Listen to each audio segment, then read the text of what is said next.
ফরিদপুর সদর ও ভাঙ্গা উপজেলায় চলছে ভোট গ্রহণ। নির্বাচনের সর্বশেষ খবর জানাচ্ছেন আমাদের প্রতিনিধি কামরুজ্জামান সোহেল। তৃতীয় দফায় ফরিদপুর জেলার দুটি উপজেলায় আজ নির্বাচন অনুষ্ঠিত হচ্ছে। এই দুটি উপজেলা হচ্ছে ভাঙ্গা এবং সদরপুর। আমরা সকাল থেকে বিভিন্ন কেন্দ্রগুলো ঘুরেছি। সেই কেন্দ্রগুলোতে আমরা দেখতে পেয়েছি যে সকাল থেকে ভোটারের উপস্থিতি কিন্তু একটু কম। তো যারা এখানে ভোটার রয়েছেন তারা বলছেন যে তারা সকালে অনেক কাজ থাকে, সেই কাজ তারা শেষ করে তারা কিন্তু ভোট কেন্দ্রে যাবেন।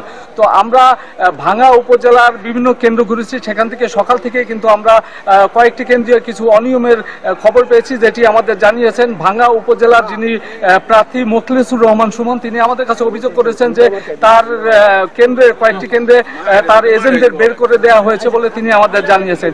তাছাড়া আইন শৃঙ্খলা পরিস্থিতির কথা যদি আমি বলি, তাহলে আইন শৃঙ্খলা পরিস্থিতি কিন্তু যথেষ্ট ভালো রয়েছে।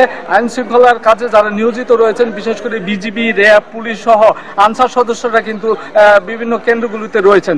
তো আমরা এখন পর্যন্ত নির্বাচনের সহিংসতার কিংবা অনিয়মের তেমন কোনো খবর পাইনি। তো এই ছিল ফরিদপুর থেকে নির্বাচনের সর্বশেষ খবর।